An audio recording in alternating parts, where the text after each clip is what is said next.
Hi, I'm Pastor Mark, and I want to share with you in a flash of insight I had a few months ago about the relationship between an eternal universe and an eternal God, namely that the one implies the other.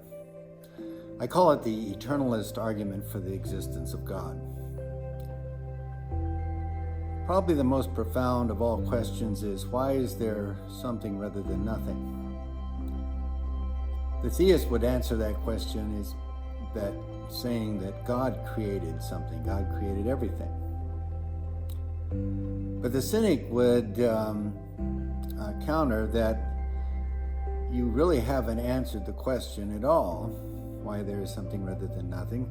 You've just pushed it back one level. Because now you're faced with the question, what created God? What caused God? Well, the theist would answer, God is uncreated, God is uncaused, because God is eternal, without beginning and without end. Now, many would regard this as a dodge or a non-answer, but when you think about it, doesn't there have to be something that is uncaused? This is the so-called cosmological argument for the existence of God. However, it doesn't have to be God that is uncaused. It could be the universe itself. And there have been cosmologists, astrophysicists who have postulated just that the universe is eternal, not God. For example, Fred Hoyle's steady state universe that he first proposed back in 1948. But this particular understanding of the universe has fallen out of favor, mainly because it's become increasingly clear that the universe did have a beginning in the so-called Big Bang. Therefore, you're faced with the same problem. What caused the universe? Or to put it differently, what existed before the universe, before the Big Bang?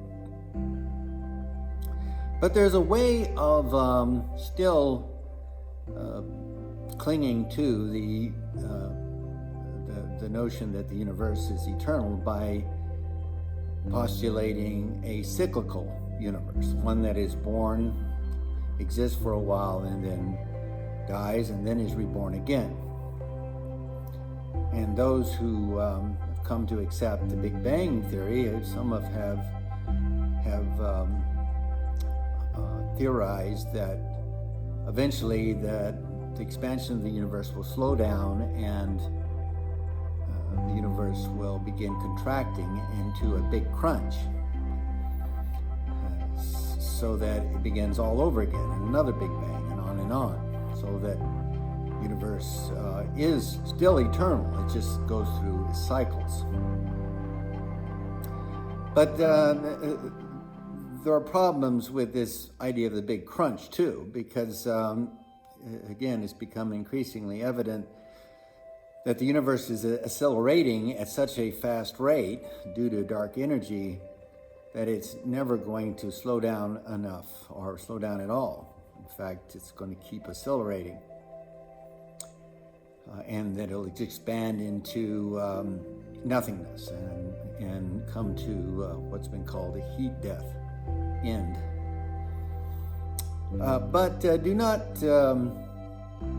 underestimate the ingenuity of cosmologists and astrophysicists, theoretical physicists, and formulating new ideas that might save this idea of the cyclical universe. One such theory was proposed by the Nobel Prize-winning theoretical physicist Roger Penrose and some of his colleagues not too long ago. It's called the Conformal Cyclical Cosmology, or CCC.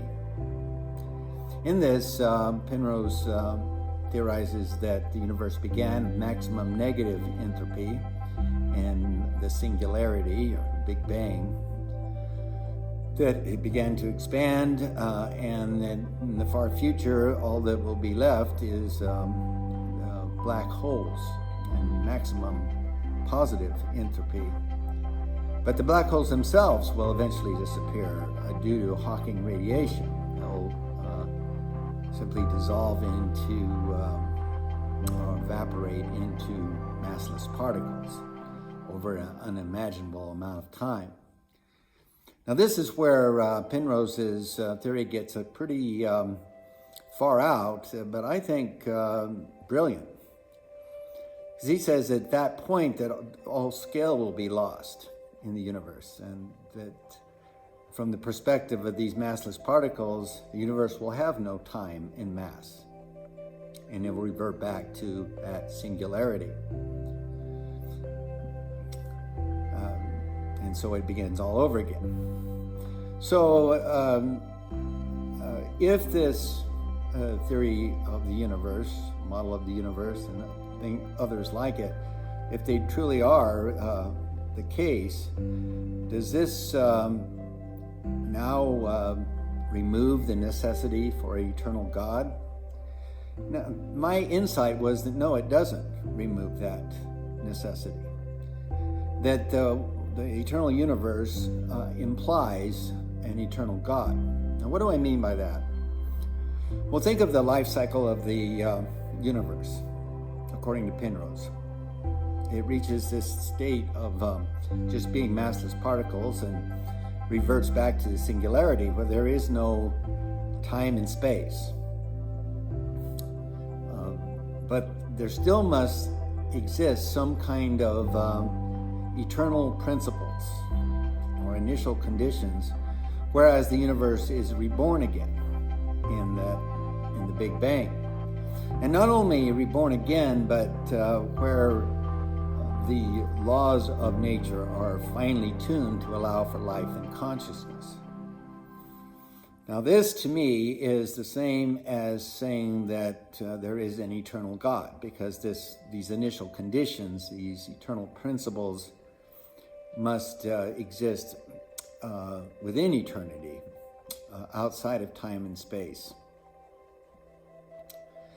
Now, there are many who would say that this is a poor excuse or poor substitute for the personal God of traditional monotheism. But I would not agree with that. In fact, I see it as being remarkably similar to the idea of God on the part of the early church fathers and their Neoplatonic metaphysics, and also the unmoved mover of Aristotle. And besides, there's nothing that prevents this eternal God from intervening in history or manifesting God's self in events such as the incarnation.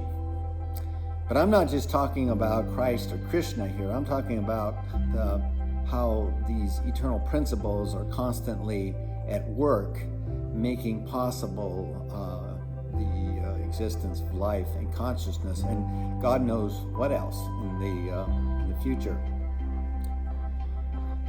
However, I must add one major caveat here, and that is, what if these initial conditions are not set? What if they're just a result of randomness, of pure chance? And indeed, this is the point of view of many theoretical physicists, particularly string theorists, who believe that there is a landscape out there of infinite or near infinite possible universes. And that ours is just by happen chance, by pure randomness, fine-tuned to allow for life and consciousness. And this requires, of course, a belief in the multiverse, an array of infinite or near infinite universes, all of which are just the result of pure random activity and pure chance, that none of them are necessary. And the fact that we live in a universe that is fine-tuned is simply because we are present to behold it. This is called the so-called anthropic principle. So this idea of the multiverse, this faith in the blind idiot God of pure chance, has become an important dogma in the doctrine of modern atheism, because it's an easy way of explaining why the universe seems so finely tuned to allow for life and consciousness. But I would submit to you that to believe in this multiverse it takes as much credulity, much faith, as believing in a creator God. One of my favorite YouTube celebrities is Sabina Hossenfelder, who is a theoretical physicist in her own right, and I believe she's an atheist. But anyway, she readily admits that these theories of everything, such as the multiverse, have no more credibility, no more evidence to support them than belief in a creator God. That they both require just as much faith. And so I guess it comes down to what you want to put your faith in. The blind idiot God of pure chance, or the creator God of theism. That both are equally credible, or I should say maybe incredible, that they are both equally lacking in empirical evidence.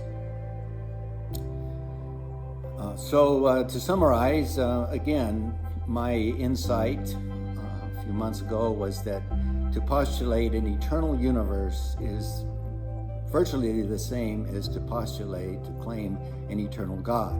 That they're basically one and the same. Granted, with this one caveat I mentioned earlier. I would invite you to put your comments in the comments section, and I promise you I will respond to each and every one of them, because this being my first video, I doubt that I'll get that many views. So goodbye and God bless.